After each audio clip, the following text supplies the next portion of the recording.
Hi, Year 5, it's Mrs. Gibbons. Okay, so we're on to chapter 11 of Whale Boy by Nicola Davies.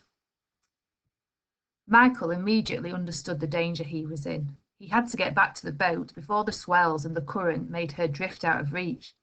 But before he could take a single stroke, the whale was between him and the Louisa May, so big and so close it was almost all he could see. It hung at the surface, completely still, much more massive now that he was in the water with it. He felt tiny and completely vulnerable, helpless.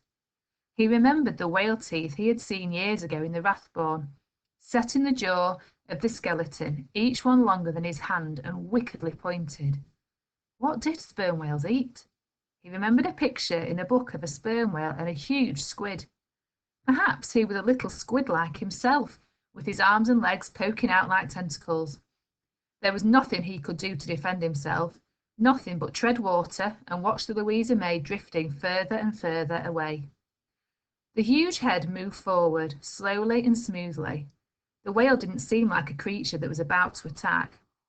Yet instinctively, Michael reached out his hands to ward it off, and his palm slipped over its skin. It was the smoothest thing he had ever touched, like curved wet glass, but springy and warm rather than hard and cold. Not dead like glass either, but singingly alive, as if a million tiny vibrations were happening under his hands.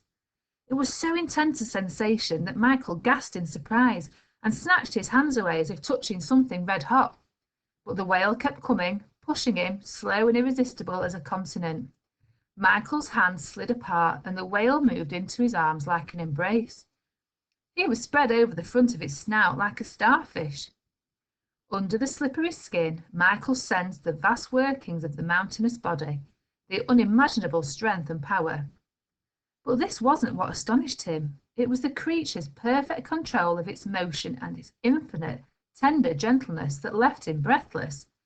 He was not terrified at all, but awed, overwhelmed. The clicks began again, at point-blank range now, blasting into Michael's body. But only for a moment. The whale had got the information that it wanted. It tipped its head backwards, and now Michael was resting on the front of its upward-pointing nose, precariously supported just above the surface. A little beyond where his right fingertips stretched, he felt a vibration as the breath approached the blowhole, and then, carrying Michael like a wet rag doll, the whale turned through the water towards the Louisa May, balancing him carefully so he didn't slip. He didn't see the boat behind him, only felt the gentle buffet of his head against its gunwale as the whale shoved him against the side with perfect precision. Instantly, Michael reached out, grabbed the edge of the boat and scrambled aboard, kicking against the slippery step of the whale's skin. He fell into the bottom of the boat, panting, then spun around to see where the whale was. But there was only the circle of flat water to show where its tail had pushed it down, back into its deep ocean world. It felt as if the whale had deliberately tipped him out of the boat, out of his container, his wrapper, just to see what he was, and having found out, put him back. Could that really be true? Michael looked down at his clothes. A slick of black whale skin, oily and fine like slime, coated his t-shirt and was lodged under his nails, proving that he hadn't dreamed what had just happened. Michael didn't bother pretending that he wasn't looking for the whale anymore. The excitement of being with a real, wild whale pushed his worries about Spargo to the back of his mind. For the rest of the morning and into the afternoon he searched up and down, in and out, within sight of Cape Paradis, but didn't see a single whale blow. But the moment he stopped searching, the whale simply appeared right beside the boat, as if it had been waiting for him to keep still. It was so close to the Louisa May that its spout hit her side, noisy as a volley of stones. The experience of being in the water with the whale was running in Michael's veins like a fever. Fear and exhilaration raced around inside him, tangled together, so he wasn't sure what he felt. So now, when it tried to tip him out of the boat again by putting its head under the stern, he clung on with both hands, his knuckles white and his heart beating hard in his ears. After a moment or two, the whale stopped trying.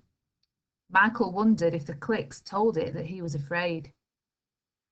It swam slowly around the boat, very close, and Michael grew calmer and more curious until the desire to be in the water with the whale overcame his fear.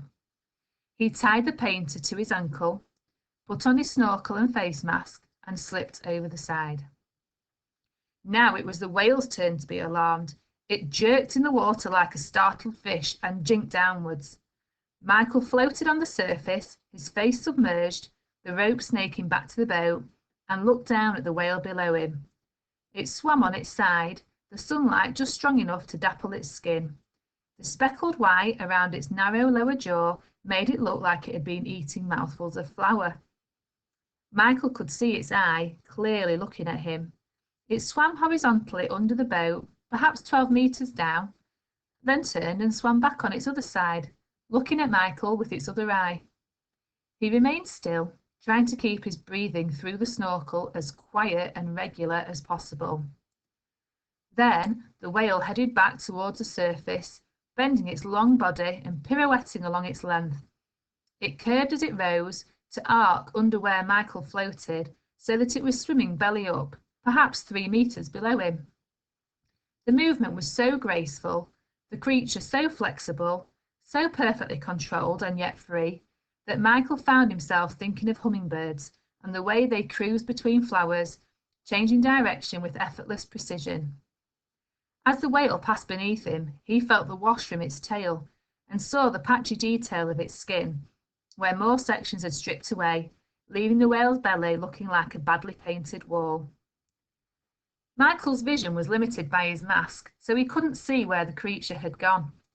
He took a breath at the surface, then paddled himself around, feeling awkward in the water compared to the whale. He looked back to where the Louisa May floated, connected to him by the umbilical cord of the mooring line. The whale was hanging in the water a few meters below the boat, tail down, head up, clicking. The boat looked so different seen from below, a little scoop of green hull and the metal twist of the propeller poking downwards. And it struck Michael that the world above the water was as unknown and unknowable to the whale as the dark ocean depths were to a human being. As he watched, the whale took the drooping rope in its mouth, and for a moment he thought it was going to bite through it. But the whale was just finding out what it was, like a baby putting something between its gums. It was so gentle that Michael hardly felt the tug. It let go of the rope and headed towards him. Michael took a deep breath and dived. He couldn't go down very far, but for a moment at least he wanted to break that connection with the surface, to meet the whale in its own world. They swam towards each other, and at the last second the whale turned, that effortless pirouette again, so that it was almost within reach. It stopped still, and Michael did his best to do the same. The whale managed this without any apparent effort, but for Michael it took a lot of flailing arms and legs. Belly up, both the whale's eyes could look at Michael at the same time. They squinted around its jaw like someone peeping round the side of a house. A loose piece of skin, bigger than a sheet of paper, was floating beside its head, but still just attached. With the last of his breath, Michael propelled himself further down, too close to the creature's underside for him to see its eyes. But the whale kept still, trusting his intent. He caught hold of the irritating bit of skin, so fine and slick. It slipped and came apart in his fingers, but he managed to pull most of it free.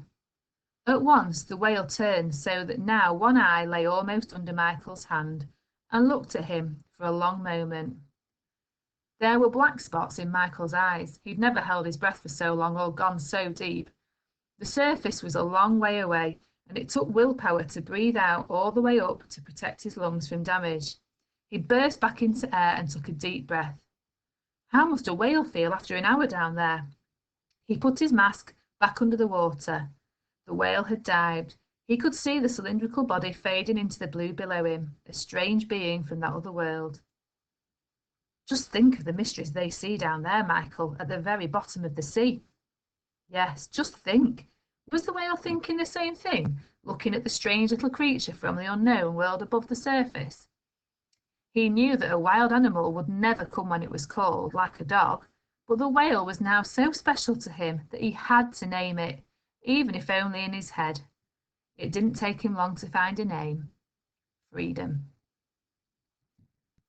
Okay, Year 5 will come back tomorrow for the next chapter. Bye.